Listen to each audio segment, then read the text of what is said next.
What's up, guys? Welcome to Daily Dose of Reddit. This is your host, Zach, and today's subreddit is r/IDontWorkHereLady. This story's called, "You really don't work here? Well, you should still help me anyways." I went to lunch with my boyfriend over his break. We ate at the back room and then finished up and walked out of the back room into the store. That's when Karen spotted me. My boyfriend was wearing the uniform of the store, a solid colored shirt with name tag and solid colored pants. I was wearing a polka dotted cardigan, a denim skirt, no name tag, zebra print Converse, and jewelry. He works in a department store and made a beeline for his department, which is mostly outdoors. I decided to stick around to buy some windshield wiper fluid, so was walking towards that aisle. Karen flagged me down. "Excuse me, hi, I'm in a rush, babe, so, hi, actually, I need to buy a desk fan. Actually, I'm not finished. But a desk fan, bath towels, the soft kind, not the cheap ones. Do you have laminating sheets? Actually, never mind. I need Ma'am, listen. A mesh basket, staple refillers. Are there different sizes? Anyways, I need the medium size, I guess. Are you listening? I'm in a huge rush and... So, finally, I just started walking away. It's at this point that Karen grabs my shoulder. I don't react well to being touched by strangers. "What are you doing?" "I wasn't finished. I am on a time crunch, babe. Why are you being so impatient?" "I mean, really, you're at work, honey. It's like no one respects people older than them these days. I just can't believe." "I don't work here! Do I look like I work here?" Karen looks at me and realizes her mistake and becomes visibly embarrassed. I'm finally calming down from having been grabbed by a stranger. But you came out of an employee-only door." "I was visiting my boyfriend. Even if I worked here, you don't just touch someone." "So you really don't work here?" "No." "So can your boyfriend help me?" "No, he works in gardening." Karen stops to think for a moment. I guess she had a system error when she couldn't ask for my manager, seeing as I didn't work there. She was looking extra embarrassed now and dramatically shielding her face like there were paparazzi covering her important life. "Well, you probably know the store if your boyfriend works here. You could just help me find my things. That would be the nice thing after causing this inconvenience when I told you I'm in a hurry." "Why would I help you after you grabbed me like a street thug? Are you insane?" "We're done." I turned to go, still shaken up. She calls after me. "You can't blame me for thinking you work here when you came out of an employee-only door. I'm going to report your boyfriend to the garden manager for having you back there." "Baseball pitcher?" I stopped myself before I flew into a full rage. "Excusez-moi?" I stopped walking away at this point because I didn't actually know whether my boyfriend was technically allowed to have me back there or eat lunch back there and didn't want to get him in trouble. But I also couldn't bring myself to help this woman after all that. Fine, I'll help you. Just make it quick." I snatched her list from her, and sure enough, I knew where about half the things were, which made it all that much easier to strategically avoid those aisles as I dragged Karen on a time-sucking trek around the store. This is always where they keep the laminating sheets. And they're out, but you can get a 48-pack of duct tape and tape a clear layer over your documents. It'll work just as well. Here you go. I could have sworn it was aisle 5. I guess it was actually aisle 25. We have to go back. Oh, silly me. It was aisle 6. Back we go. You know what? They're out. My mistake. It's actually aisle 18. We did this for almost 45 minutes. Longer than I thought I could pull it off. There's no cell reception in the store and almost no clocks to keep people shopping longer. So it wasn't until we walked past customer service and she saw their desk clock that she realized how long this had been going on.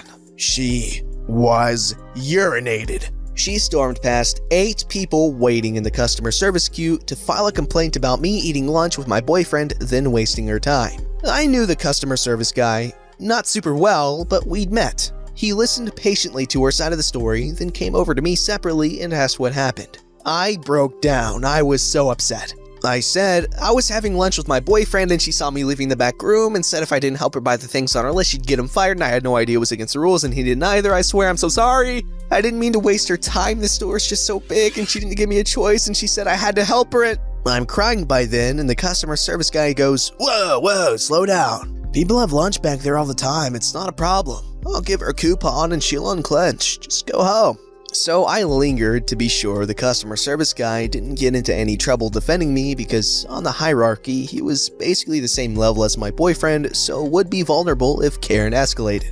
Ma'am, if you'll just join the line, I'll resolve this issue to your satisfaction. Are you freaking kidding me? I just missed my appointment because of that backroom bimbo and you're telling me what? Wait, what? Where? What? Where's your manager? I can call my direct supervisor, ma'am, but you'll have to wait for him at the back of the line. These other customers have been here, and once I service them, I'll help you right away. I want to talk to him now. He isn't back here at the moment. He's attending to business elsewhere in the store. But I have him notified that he's needed at this desk and he'll be here to assist you at his earliest convenience. Don't try to play me dumb. He's back there. I can tell he's back there. If he were here, you'd see him. Back here is just behind the desk. Further back, all we have back there is a fax machine and file cabinet. I assure you, there are no offices or anywhere anyone would be staked out to avoid you. Now excuse me, I need to help this customer. Karen keeps trying to get his attention and he keeps helping someone who's returning a cartload of stuff. Finally, Karen tries to launch herself over the counter, but does not have the agility to make it over and just kind of bounced a couple of inches off the ground. Security came over at this point and asked her to either join the queue, shop, or go home.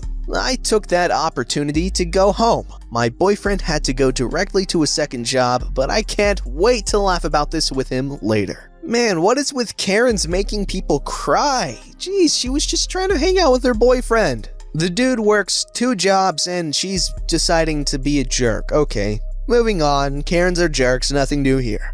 This story's called The Attack of the Burger Karen. So this didn't happen to me, it happened to my friend, but I will be telling it in first-person view like he told me. So a little backstory. My friend works at a restaurant. I won't say the name of it though, I'm sure some of you will try to guess what it is. The cook had a bad attitude and disrespected my friend a bunch, so my friend quit and found another job at a different restaurant. He is friends with a couple of the waiters though. Meet the cast. Karen? Poor kid. Me? Manager. Waiter. On to the story. So this was either a Friday or a Saturday, and I wasn't working that day, but decided to visit my friends and have some lunch. Note, this was around 1 week after he had quit his job there and gone to a more autistic-friendly place. So in walks the Karen, talking to poor kid who looks maybe 15. Now, I was talking to a friend who was on a lunch break with me, and the entitled mother and poor kid sit down at a table about 3 away from ours, but it is in eyesight.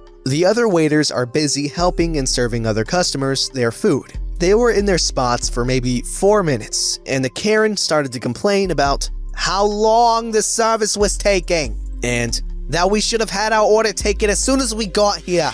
Then she spots us sitting down and eating, stands up and does some kind of an army march towards us, and then stares down at me, I'm guessing trying to intimidate me or something. Why aren't you taking our orders? And you should be eating on the job, it's unprofessional.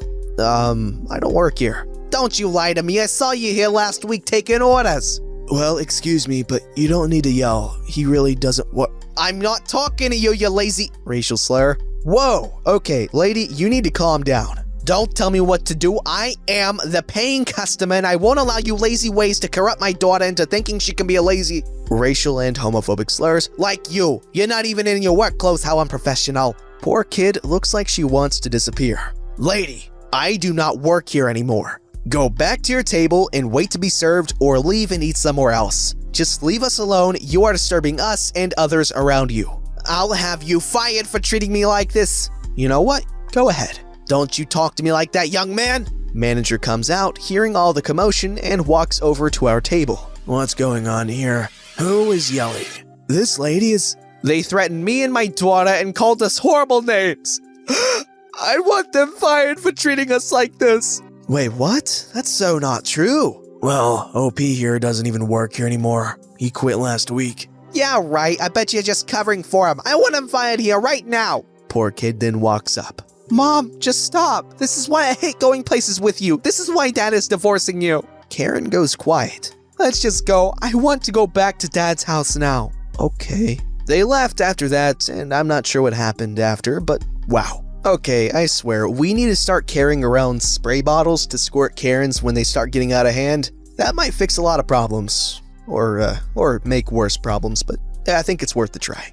This story's called, How Dare You Not Serve Me, You Maid? This happened when I was 12. We were invited to attend a Chinese wedding dinner by one of our distant relatives in a neighboring country. Most of those relatives have never seen me before. We were in the ballroom of this fancy Chinese restaurant, and I was seated at a ballroom table. Because there was not enough space for my family to sit at just one table, I volunteered to sit at another table with my little sister with a group of old ladies and cousins. We began feasting on the duck, abalones, crabs, and all of the standard fare of an 8-course wedding dinner. I noticed that one of those particularly unfriendly-looking old ladies was frowning at me and seemed increasingly annoyed for whatever reason. Out of the blue, she pointed at me and said in broken English, "You go to the outside over there and give me 1 cup water." Why broken English when she had been speaking in fluent English to her son, or grandson, next to her just a few seconds prior? I was also dumbfounded by the sudden command, seeing that there were so many waitresses around. But, "Hurry up!" she screeched. Now, I was somewhat dark-skinned for a Chinese girl, and I was quite tall and lanky for my age. My sister, on the other hand, was fair-skinned and baby-faced. Hence, I probably looked like one of those live-in domestic helpers taking care of a young child. Being only 12, I raised my hand, took her glass, and asked a waitress if she could get more water. She then said, in Mandarin, "Maids nowadays are so rude. Don't they know that they're supposed to be doing their jobs, not sit here eating?" She turned to the table where my immediate family was and asked aloud, "Whose maid is this? Yours?" I slammed my chopsticks down. Word by word, I spat out, in crisp and clear Mandarin, "I am not a maid."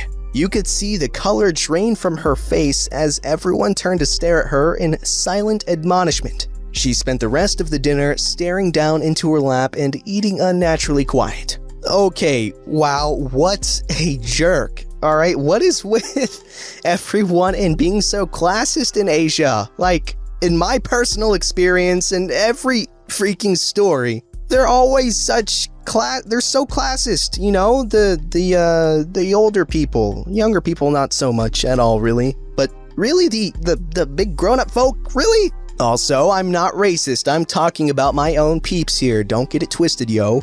This story's called Karen Messes with Almost USMA Cadet, Big Mistake. This happened last night, and apologies for the length. Here's the cast. There's Hero, me, Karen, entitled shopper determined to ruin Hero's night, Agnes, a sweet old lady. I've been working at a theme park for the last 5 years, and while I love my job and coworkers, I'll be the first to admit that the job has stresses and a fair share of Karen/Kyles. Last night, I had just gotten off an almost 11-hour shift and was exhausted.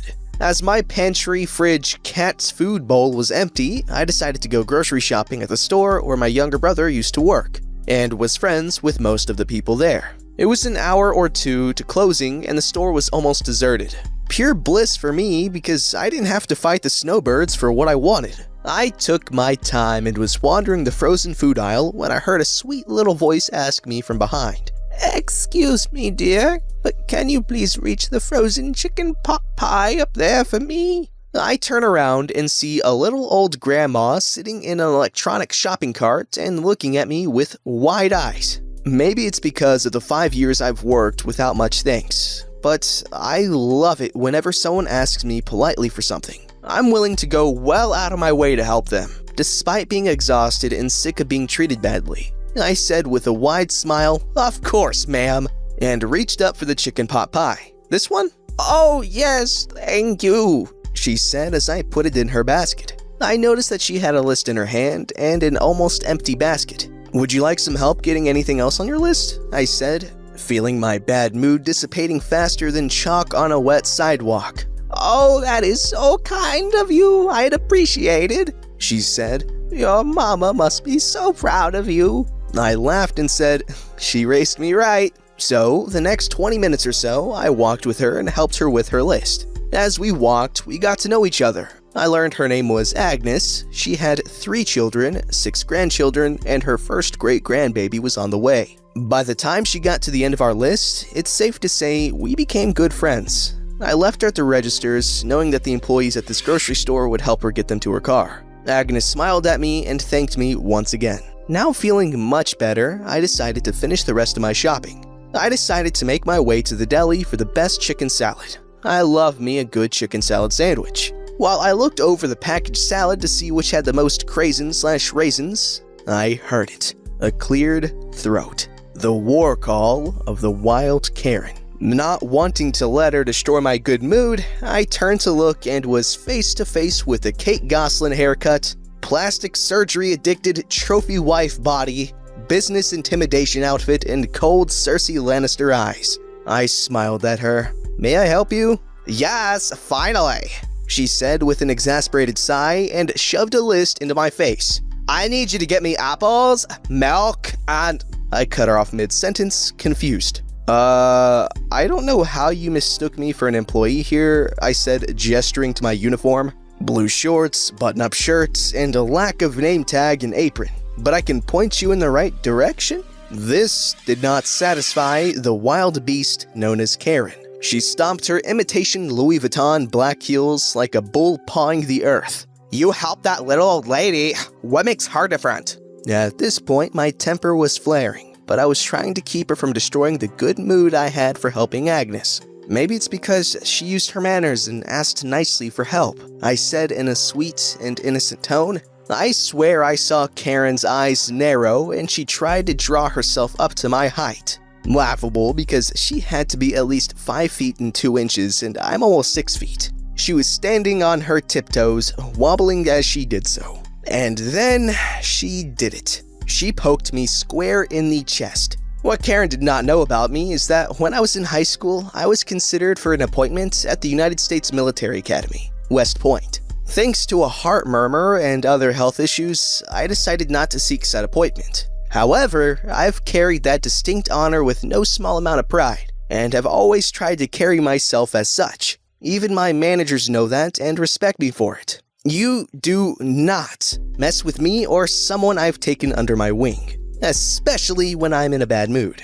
I grabbed Karen's wrist with the speed of a striking rattlesnake and gripped it hard enough to keep her from wriggling. I stared her down and spoke in a low voice, becoming the army officer that I might have been. "Ma'am, we can do this one of 2 ways. You can leave me alone to continue shopping the rest of the night, or I will call the police and press charges. Is that clear?" Karen went from outraged bull to meek little calf. She nodded. "Have a good night," I said and let go to continue my shopping. 10 minutes or so later, I had finished my shopping and was pushing my cart over to my car when I saw Karen slink by with an almost empty cart. We made eye contact. I waved nicely at her. I did not know that you could run so fast in heels before. I don't know why, but I'm getting like minor stolen valor vibes. I know they're not claiming to have been military, but they're like, I was almost in West Point. But yeah, good on her for helping the old lady, and might I say, fantastic job intimidating that evil, wretched Karen. We could definitely use your would-be military expertise in the anti-Karen task force. Secretary of Defense Bacon Cat, what do you think? Don't forget to like, subscribe, and hit that bell to never miss an episode.